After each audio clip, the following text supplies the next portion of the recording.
people perceive you differently. So Yeah, totally get that. And you made me think about my mother-in-law. So because I let my kids just like hang on things, climb there, and my wife as well. Like my physical capacity is like, if we said on a level from 0 to 10, maybe I'm at a 8, and they're maybe at a 2 compared to where I am. your So mother-in-law or the kids? no, my mother-in-law. So they are like, so they get like this anxiousness Oh, when yeah. but I know my kids so well. Yep. I play with them in a totally different way, Mhm. and they just like come in and visit from the outside and Yep. see what's going on, and they're like, okay, we should almost call the social security on your Yeah. ass. Well, I think that's a perfect. And I know you got kids, so have you experienced this? Or Yeah, I think that's a perfect, just to kind of come back, I think that's a perfect way of explaining it. So their physical level is 2, yours is like 8 or 9.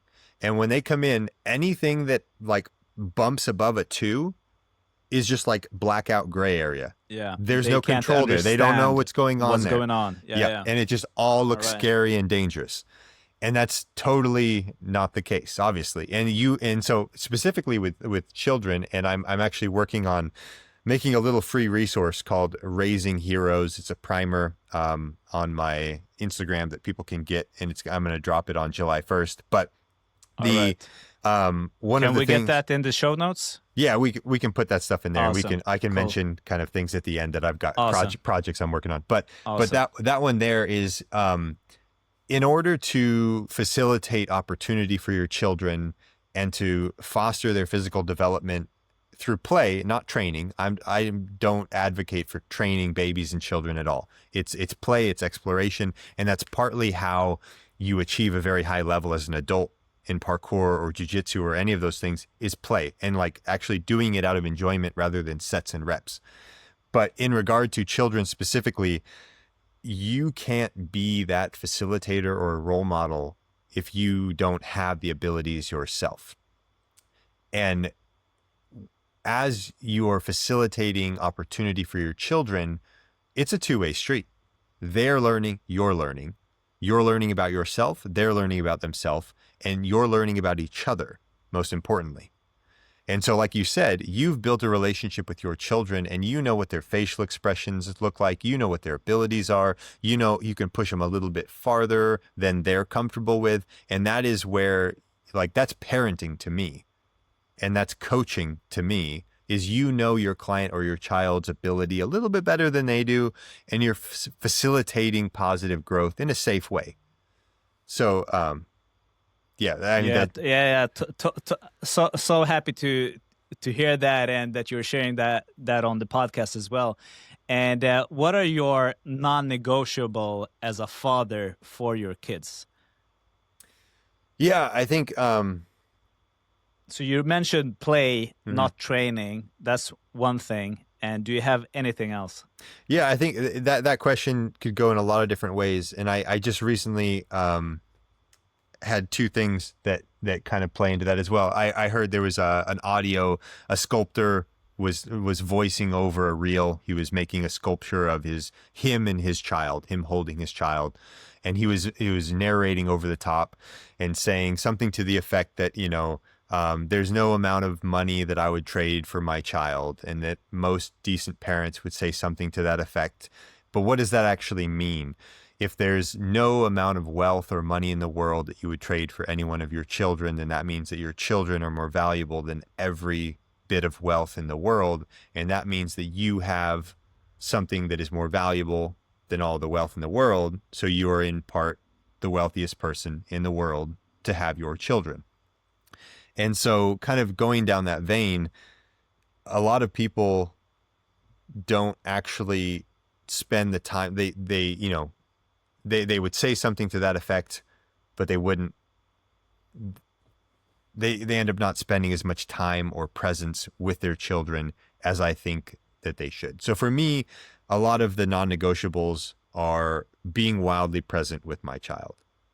And affording what I believe my child needs energetically and nutritionally and kind of those spaces where my wife and I have gone to great lengths to prepare nutritionally before conception, 7 years before even conceiving the child, while the baby's in utero, postpartum, nourishment, and from a literal standpoint, and then also from an energetic standpoint, and doing a lot of personal work emotionally for ourselves as well as physical work for ourselves in preparation for that. Can I ask you what inspired you to go down that route? Because we have like a similar take on what we did before conception. Mm-hmm. Yeah, I don't know if I've ever really spent too much time on the like where and what got me to want to do that. To me, it's always been kind of a no-brainer to always do everything within my power for the best outcome in anything that I do. And like we can reduce that to one topic to make it easier to understand. But for myself, when it comes to like nutrition, why wouldn't I eat the best, do the best, make the best choices? Because there is so much that is always outside of my control. And if you know that there is so much out of your control, but there is parts that are inside your control, to me, it just makes sense to do everything in my power that I can. And also, I want to attack on there, like not being dogmatic with myself or with other people, because we're all on a journey and we're all learning what better is towards best. But again, a perfect plan undone is not a good plan. So it's like, what is realistic, what is sustainable, but moving towards doing everything that we can. So back in it specifically to nutritionally preparing for children, you could say that we're nutritionally preparing for children, but at the same time, we're just doing the best for ourselves. And then for myself, I'm doing the best so I can be the best husband. And then I have in my mind that I am going to want to be a father. So I'm also doing it for that. And then I'm also going to want to be a grandfather. So in taking care of myself, then I'm taking care of that. And so there's an integration that comes into the decisions of being the best version of yourself, that have far-reaching consequence. And so I think that it might sound kind of over the top when you take it for one specific reason, but as you apply it broadly, I think that everything kind of ties back into itself, and it becomes less auxiliary pieces and tasks and things you need to optimize and biohack and do. But once you kind of come back to the root of why you do anything, I think it makes it much easier to do things sustainably and to do things at the best of your ability, because you have your whys figured out and everything is working towards the same goal ultimately. And am I right hearing that one of your motivations is to have grandchildren? Because I have that as well. Not only to have grandchildren, but to kick my grandchildren's ass in sports. Mm-hmm. Because I had a grandfather that he died when he was 82, but he was ripped, he was fit, and he won like cross-country skiing competitions where you also shoot. I don't know what's it called here in Sweden.